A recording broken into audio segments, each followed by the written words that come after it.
Hello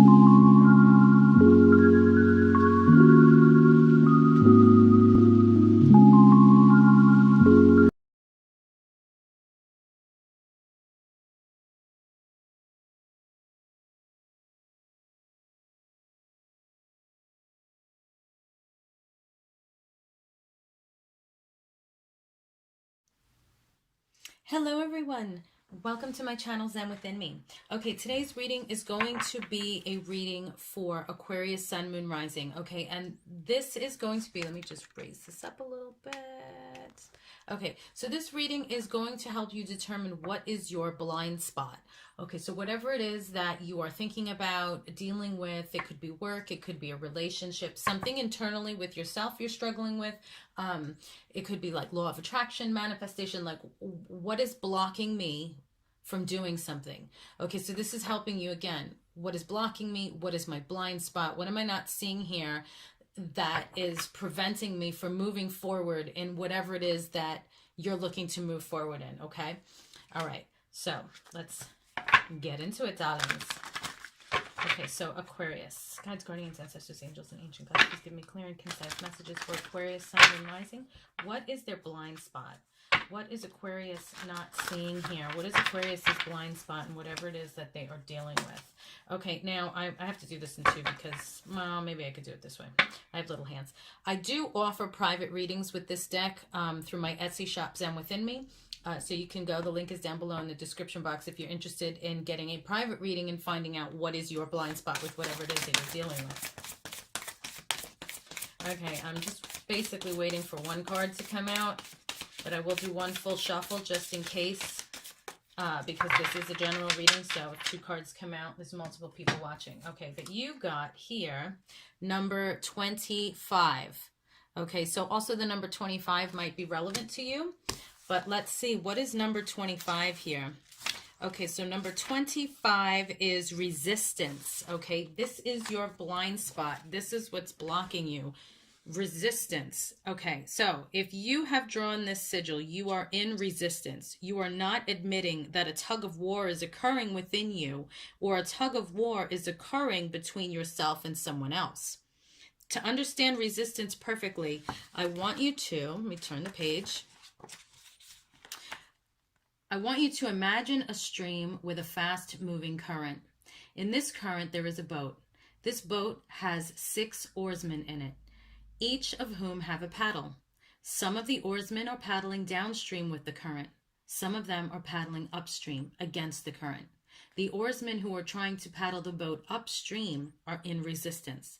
They are in resistance to the current itself. They are in resistance to the oarsmen who are also trying to paddle the boat downstream. Resistance is nothing more than opposition. It is any oppositional force, okay? We can meet with opposition from the outside, and we can meet with opposition from the inside. Resistance from the outside is external people, events, and circumstances opposing you. But internal and external resistance go hand in hand. If you have drawn the sigil, you don't get to tell yourself that other people are resistant to you, so it isn't your issue. This universe is a time-space reality that is based on the law of mirroring, so the resistance we encounter on the outside is a reflection of internal resistance that exists, usually internal resistance that we are unaware of, okay? That being said, if you have drawn the sigil, it means one part of you is resisting another part of you, or you are resisting something or someone else. When it comes to internal resistance, an oppositional force, and therefore resistance, can come in the form of thoughts, words, or actions. So you might be thinking negatively. You might be having negative thoughts. You might not be saying it, but it might still be there in your minds. So for example, take the thought, I have plenty of money and it comes to me easily. A resistant thought may be, all I ever get is bills and I never have enough money for what I want. Resistant words may be telling someone that you love them when in fact you don't, or any other form of inauthentic speech. A resistant action may be getting drunk when you've vowed to stay sober. Obviously, when we are trying to get what we want or when we are trying to heal, any force that opposes our healing or opposes us getting what we want is going to cause us incredible amounts of pain. What we usually do when we feel this opposition, either internally or externally, is that we try to push through it. We ignore it. We do not deal with the resistance directly. Because of this, we actually enhance the resistance because we are in fact resisting our resistance. What we have to do is to become aware of the resistance we have and directly address it in order to create some alignment there so that we can have all our personal energy going in the same direction.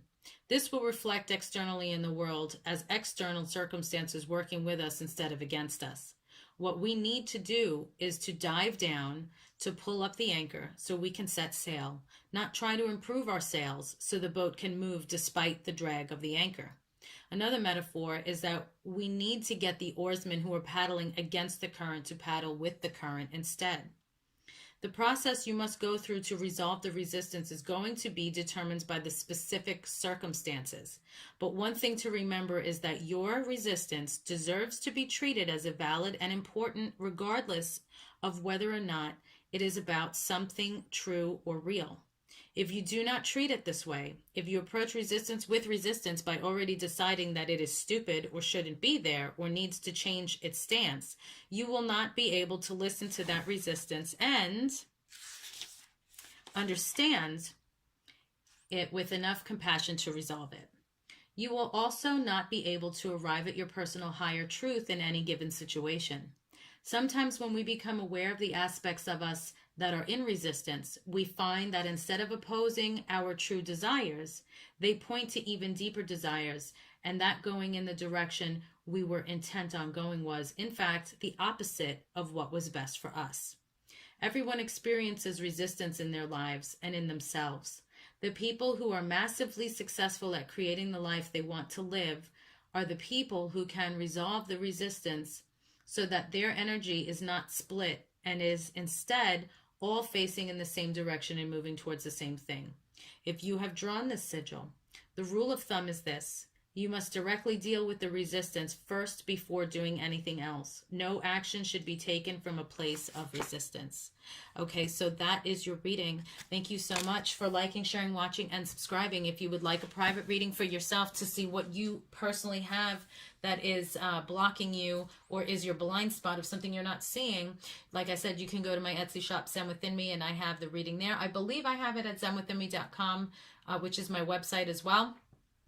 I'll have to double check, but I know for a fact I have it at Etsy. I also have other products available, and if you want to pre-order my Oracle deck, Initials, Traits, and Features, Oracle deck, this is the original deck. I am the first creator. Okay, so definitely recommend you purchasing my deck because there are none on the market. There are similarities without the initials because if they do the initials, traits, and features, I can sue them because my cards are copyrighted. So that's why you just see a lot of traits and features. So if you're interested in the original deck, you can pre-order that. It's $35 and you get a free gift. Otherwise, when the pre-order is done, then it's $40, no free gift. Okay, peace and love, guys. Stay safe, and I will see you in the next reading.